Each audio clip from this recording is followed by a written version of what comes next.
Programa Negócios em Foco. Oferecimento JMT Service, locação de mão de obra.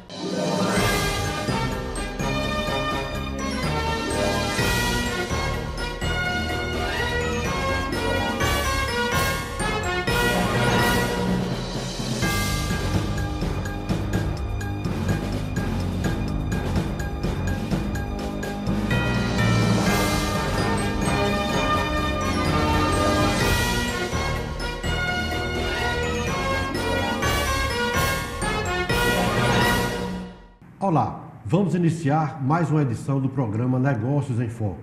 Estamos trazendo nesta edição o empresário Roberto Serquis, que é diretor da Água Mineral Santa Maria e também faz parte da diretoria como tesoureiro da Federação das Indústrias do Rio Grande do Norte.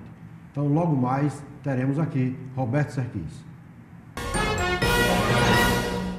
Há 10 anos no mercado, a JMT Service é referência em serviços de terceirização, com ênfase nas atividades de limpeza, higienização e conservação predial. Nosso principal objetivo é satisfazer as expectativas dos nossos clientes e colaboradores. Oferecemos serviços qualificados, responsáveis e pontuais. Reduz os custos da sua empresa entrando em contato conosco. Ligue 3198-1350 e tenha mais informações. JMT Service, locação de mão de obra. Olá, estamos iniciando o nosso programa Negócios em Foco, programa de entrevistas com assuntos de economia e negócios do Rio Grande do Norte.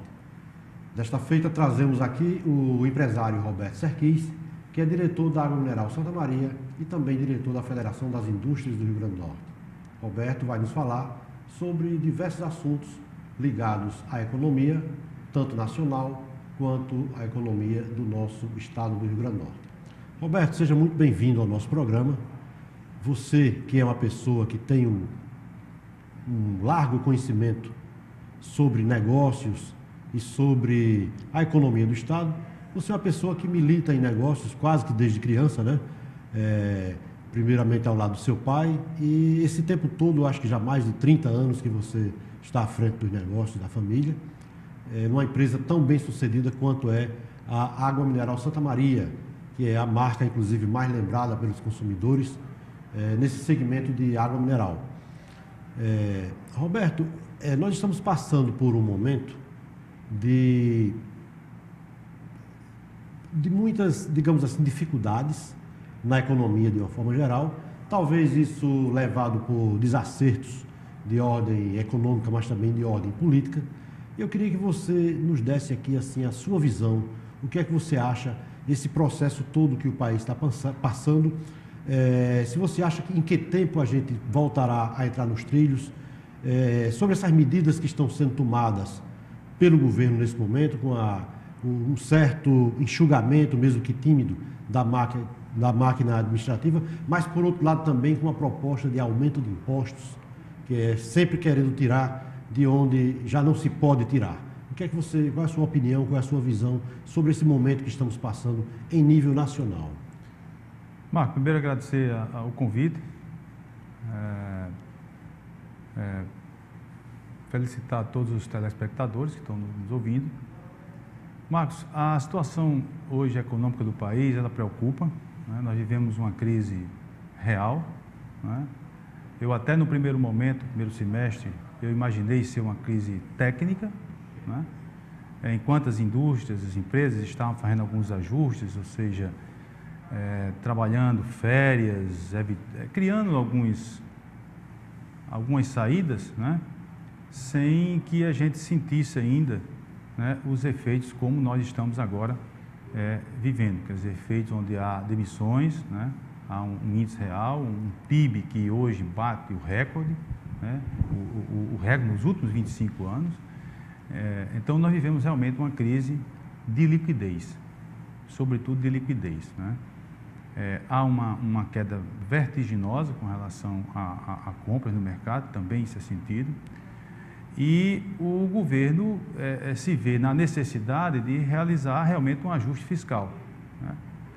O que eu vejo é que nesses últimos anos, quer dizer, nós tivemos aí, se a gente fizer olhar no retrovisor, Nós tivemos uma situação econômica, o governo atual, ele recebeu o país numa situação econômica privilegiada, né? A melhor conquista dos últimos 30 anos foi exatamente o Plano Real, né? Estabilidade econômica, né? Nós saímos da direta já, nós passamos pela democracia, né? E chegamos então ao momento do Plano Real da estabilidade econômica, né? E naquele momento, nós tínhamos um dever de casa a ser feito, que era exatamente as reformas tributária, trabalhista, reforma previdenciária, né? A reforma inclusive administrativa, para que esse país tivesse competitividade. Naquele momento, paralelamente, a economia estava iniciando um momento de globalização ou mundialização. E a indústria, ela precisava ter competitividade, agora não mais só interna, mas também para com os outros países. E eu acho que aí foi a grande falha, né? Foi exatamente não ter aproveitado aquele momento de um apoio total da população ao novo presidente, que entrava na época, em 2002, né? E ter realizado essas reformas. Eu acho que essas reformas garantiriam ao país, ao invés da minha casa, minha vida, o meu emprego, minha vida, né? E o que é mais importante para um cidadão é ter o emprego. O que mais dignifica um cidadão é ter o emprego. E uma economia ela é forte a partir do momento que você tem exatamente a condição de solidez, né? Então o país perdeu essa oportunidade, optou para o lado do consumo, né? Alguns dizem que uma política voltada para a permanência no poder, mas eu prefiro analisar por esse ângulo, né? do consumo. E aí, se você olhar o princípio da economia, o que é o princípio da economia? É você trabalhar exatamente o quê? A produção e o consumo. Então, se você olhar só um lado, essa balança ela não vai estar em equilíbrio. Então, não se preocupou com a produção, não se preocupou com a competitividade da indústria, das empresas, de onde gera realmente a renda e o emprego, e trabalhou o consumo.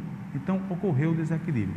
E hoje, nós estamos vivendo, então, esse momento onde há uma necessidade urgente de um ajuste, tá certo? Nas contas públicas, e esse ajuste vem, logicamente, atrelado a uma série de medidas que preocupam, porque são medidas que levam à inflação, que levam a uma situação de desconfiança por parte do investidor, e então fica nesse ambiente de inércia, né, da qual acredito que nós vamos ter aí, não só 2015, porque nós estamos encerrando, mas nós vamos ter um 2016 talvez mais difícil do que o 2015. Sou otimista, sim, sou otimista. Acho que a gente deve buscar esse momento para que realmente cada um dê sua parcela de sacrifício, coisas que eu não consigo enxergar ainda no governo federal. Eu acho que é preciso que essa parcela seja de forma realmente clara, né? Não é só nessa mexida recente dos ministérios que vai ser resolvido, mas tem muito mais situações que precisam ser ajustadas. Você falou aí que uma das causas, no seu entender, desse desequilíbrio foi o incentivo ao consumo, isso também com uma distribuição farta de crédito, né? Para a aquisição de produtos tipo eletrodomésticos, automóveis. Então, houve um aumento de consumo muito grande e em desequilíbrio com o apoio à produção. Esse é um fato. Você não acha também que, aliado a isso, associado a isso, um dos grandes erros do governo foi esse inchaço, essa ampliação digamos assim, de gastos na parte pública, ou seja, a máquina pública, a máquina administrativa, ela se inchou, ela se multiplicou, um aumento exagerado de ministérios, um aumento exagerado de cargos públicos. Nós vemos aí as despesas muito elevadas, por exemplo, nós temos informação de que em 2002, me parece que o Banco do Brasil tinha apenas em torno de 6 diretorias, hoje são 37, ou seja, houve um aumento de 31 cargos de diretoria somente no Banco do Brasil. A Petrobras, a gente vê aí esse desmando total. se tendo essas estatais como uma válvula de escape para a manutenção vamos dizer assim, o abastecimento financeiro dos partidos políticos, né? Então, a gente vê que essa parte, eu acho que é talvez tão danosa quanto esse item que você coloca aqui, tecnicamente, tão bem colocado. Marcos, também contribuiu, né? Contribuiu para o colapso. Então, na hora que você tem o consumo, né? E você tem também, tá, uma máquina onde você tem uma condição de desembolso maior do que você arrecada, evidentemente que isso também contribui. Quando a gente toca na questão do consumo, é porque se você trabalha o equilíbrio do consumo e da produção, apesar de analisar esse aspecto que você acaba de comentar como importante, eu vejo que mais relevante seria exatamente trabalhar a produtividade. Hoje, essa questão da máquina pública, da quantidade de carro comissionado que existe na administração, ela é prejudicial também. Ela contribui de forma muito forte para o colapso do equilíbrio financeiro. Mas o consumo, tá certo? O consumo na ponta, sem a competitividade, você termina trazendo produtos que não são nacionais para dentro, isso não significa dizer que não seja importante, mas a indústria nacional, ela precisa ter a competitividade, ela precisa competir dentro de uma equidade, e é isso que eu chamo a atenção. Esse equilíbrio entre produção e consumo é que faz a pujança da economia de uma nação. Quando se está consumindo um produto que é de fora, está se apoiando o emprego lá de fora, em detrimento do nosso emprego aqui, não é isso? Sim, quando a mercadoria chega até nós aqui dentro de um custo competitivo, isso é justificável, mas na hora que você traz um produto que a indústria nacional não consegue ter a mesma condição de custo de produção, então isso realmente prejudica o ambiente produtivo nacional. E é isso que eu estou exatamente comentando. Então, a importância da indústria, a indústria nacional, a indústria de transformação nacional, ela praticamente extinguiu, né? Pra você ter uma ideia, a indústria nacional, nas últimas pesquisas, você saiu na presença no PIB hoje brasileiro, caiu de 30% para 9%, quer dizer, é uma queda muito grande, quer dizer, a invasão do produto, né, sobretudo na parte de máquina, de equipamento e tudo mais, é muito forte. Quer dizer, isso podia estar ocorrendo aqui no Brasil, né? E é isso que eu estou comentando aqui, dentro da minha análise do que eu sinto nessa realidade toda de desajuste que nós estamos vivendo. Você acha que essa redução do número de ministérios, analisando essa medida isoladamente, você acha que ela foi, vamos dizer assim, coerente, dentro de um padrão necessário, ou poderia ter sido mais forte, ou seja, uma redução maior? Olha, os países desenvolvidos, com 1/3 do que existe no Brasil, funciona. Eu acho que com isso eu respondo a você dizendo que sim. Eu acho que nós podíamos ter sido mais drástico na dosagem do remédio, e nós precisamos realmente do remédio mais amargo. Você concorda com a minha colocação no início do programa de que a medida, apesar de tímida, né, uma medida que foi tomada, mas ainda uma medida tímida pelo governo, né? Sim, muita coisa pode ser feita do ponto de vista de redução, de racionalidade, do ponto de vista de desperdício, do ponto de vista de qualidade na aplicação do recurso, né? Muita coisa a ser feita. Mas, historicamente, nós sabemos que quando há uma necessidade, a medida mais fácil é exatamente aumentar a carga tributária, o que não é, no meu entender, a saída mais adequada. Em nenhum momento isso eu considero a medida mais adequada, em função de que a gente sabe que tem uma série de coisas que podem ser cortadas. Ok, Roberto, nós vamos a um pequeno intervalo, voltaremos logo em seguida, falando agora no próximo bloco sobre alguns assuntos da economia do Rio Grande do Norte, como também podemos colocar em pauta assuntos relativos à sua atividade empresarial. Ok, obrigado, à disposição. Há 10 anos no mercado, a JMT Service é referência em serviços de terceirização, com ênfase nas atividades de limpeza, higienização e conservação predial. Nosso principal objetivo é satisfazer as expectativas dos nossos clientes e colaboradores. Oferecemos serviços qualificados, responsáveis e pontuais. Reduz os custos da sua empresa entrando em contato conosco. Ligue 3198-1350 e tenha mais informações. JMT Service, locação de mão de obra. Estamos de volta com o programa Negócios em Foco, entrevistando aqui o empresário Roberto Serquis, diretor da Água Mineral Santa Maria.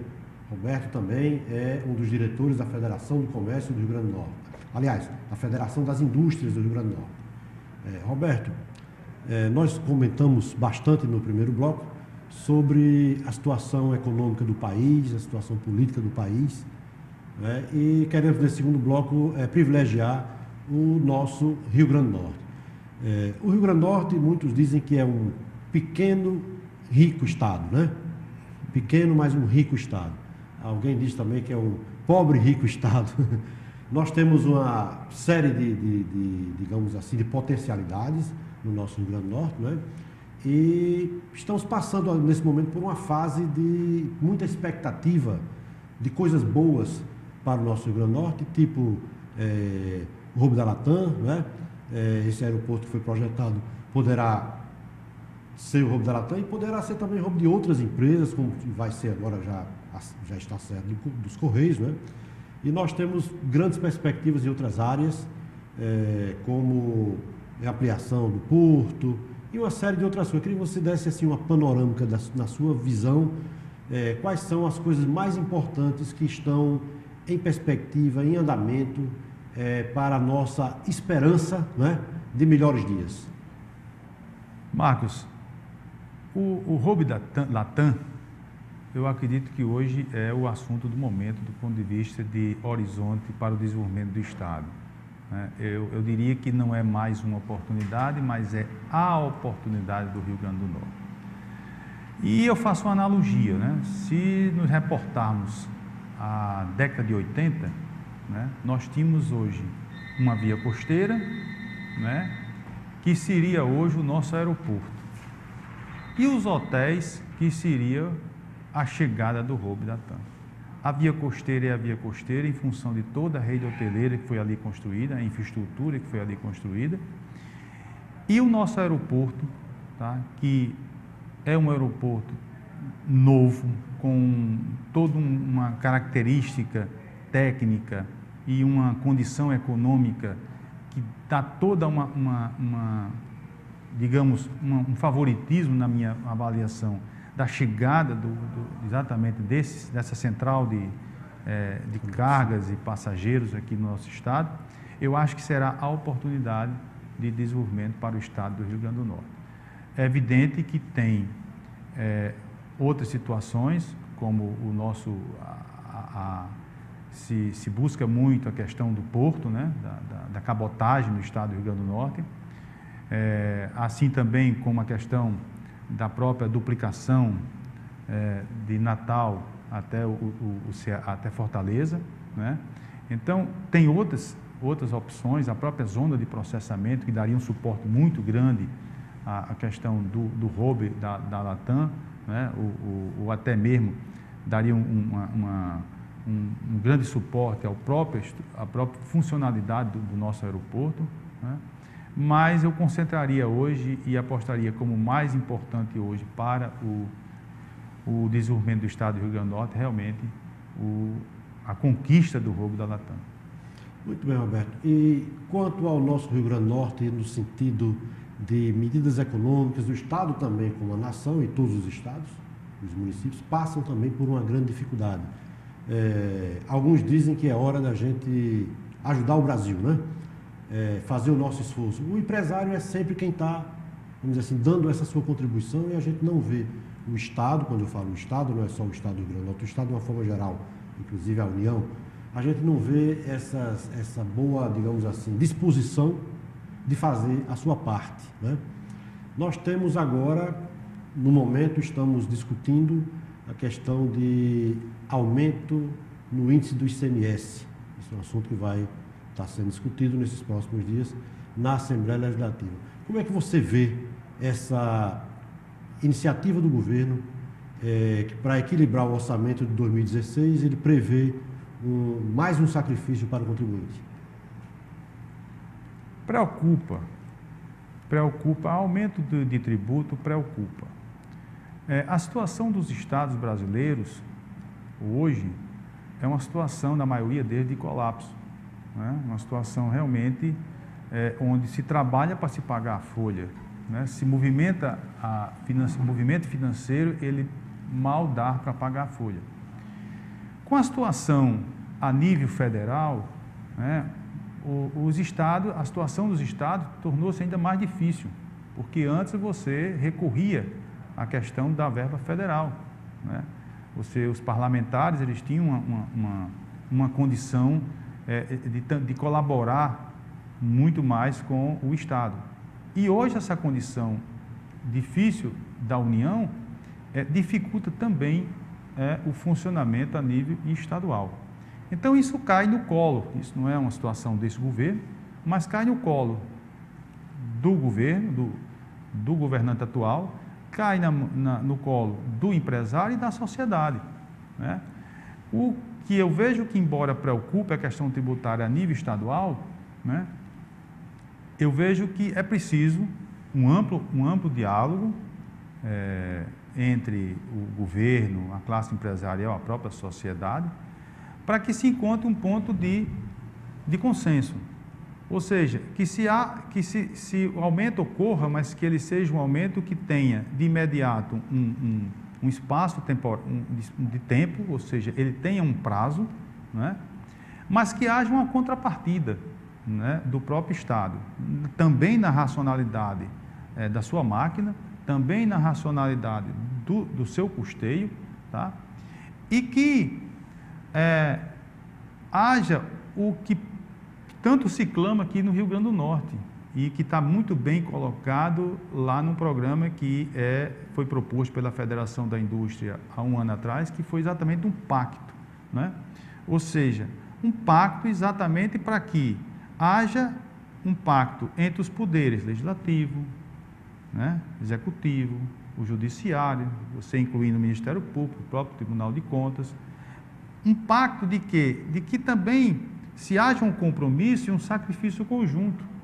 Não adianta só você aumentar o sacrifício da população, da classe empresarial, em receber, em concordar com o aumento de tributos, se do outro lado não vai se cessar, por exemplo, os aumentos, os benefícios, né? Então, aquilo que não seja constitucional, que seja evitado. Então, esse compromisso é um momento muito oportuno para que haja exatamente esse consenso. Você, de um lado, você tem um aceite, do ponto de vista emergencial do Estado, para resolver uma questão emergencial, por um prazo determinado, e você olhando para o outro lado, um compromisso também desses poderes no sacrifício. Então, vamos todos se despir das vaidades, né? E vamos buscar exatamente o melhor para o Estado, mas cada um fazendo a sua parte, cada um fazendo o seu sacrifício.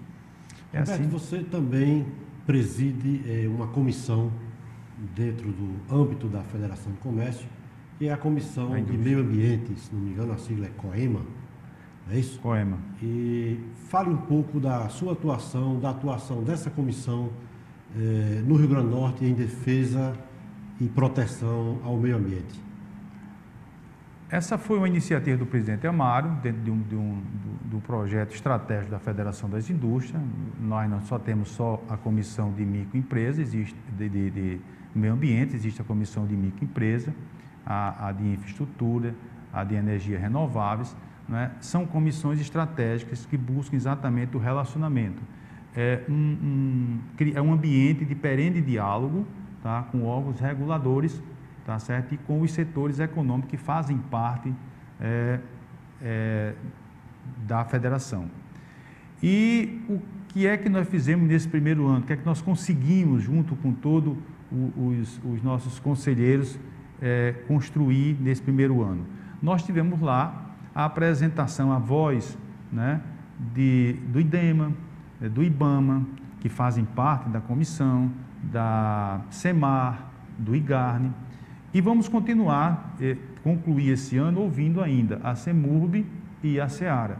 São os 6 órgãos que fazem parte da comissão, e no ano seguinte nós vamos dar continuidade com o diálogo também, onde os setores econômicos vão colocar suas dificuldades, né? E fazer então esse trabalho de aproximação entre o setor regulado, né, e setor regulador. Esse ambiente, ele é um ambiente estratégico de relacionamento e que pode, tá, trazer um benefício muito grande para o desenvolvimento do Estado do Rio Grande do Norte, porque de lá, a partir exatamente da colocação tanto do setor regulador quanto do regulado, é que você vai chegar a criar, pavimentar caminhos, né? Ou seja, criar um caminho favorável ao desenvolvimento. Evidentemente, tudo à luz da legalidade, mas dentro de um amplo diálogo, tá? Que isso é muito comum hoje, tá? Nos nossos vizinhos, como Pernambuco, como Ceará, né? Há essa integração, essa interação, né, de comunicação, e isso fortalece porque o que o empresário quer é exatamente uma resposta mais ágil do que pode, do que não pode, como pode, né, desses órgãos, e também, com toda certeza, esses órgãos querem que o Estado também se desenvolva, que tenham mais empreendedores, que tenham mais investidores. Então, é nessa linha de relacionamento que o COEMA vem trabalhando, que foi exatamente nos passado pelo presidente Amaro, para que a gente pudesse estrategicamente tratar o tema meio ambiente. Ou seja, procurar harmonizar as relações entre os órgãos governamentais que cuidam do meio ambiente, que muitas vezes se fala, não estou aqui fazendo nenhum julgamento, é o que se escuta, que determinados órgãos, às vezes pela falta de bom senso, às vezes na aplicação literal do que está escrito, prejudica o desenvolvimento do Estado. E então o COEMA da Fierne busca essa harmonização, esse diálogo no sentido de, vamos dizer assim, contribuir com o progresso, com o desenvolvimento, sem ferir legislação, sem prejudicar o meio ambiente, né? Visando essa harmonização da atuação desses órgãos e, como você diz, do regulado e do regulador. É o ambiente de diálogo, né? Onde o diálogo é o ponto mais forte, é o ponto central. Então, é assim que se entende, ou seja, vamos sentar, trazer as situações para o ambiente de conversa e vamos ver uma saída em comum, né? Ao invés de trabalhar de forma isolada. Então, é isso que a comissão, que as comissões, né, de meio ambiente, da micro e pequena empresa, da infraestrutura, de energias renováveis, trabalha, que tem o foco lá na instituição.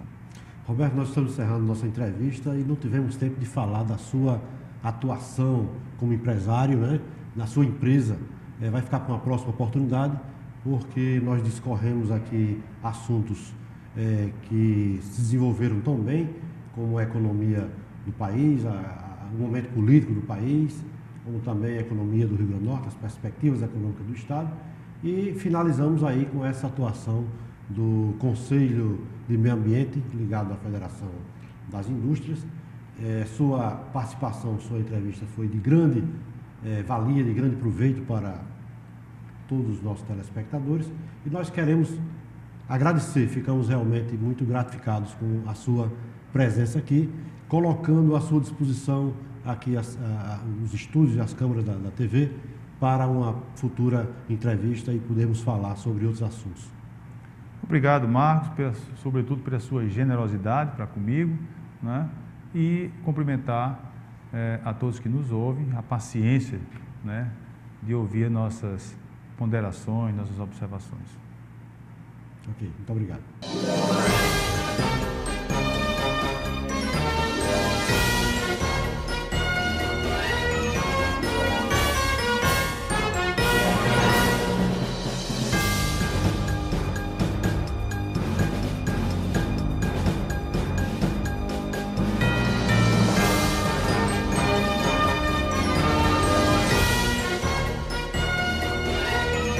Programa Negócios em Foco. Oferecimento JMT Service. Locação de mão de obra.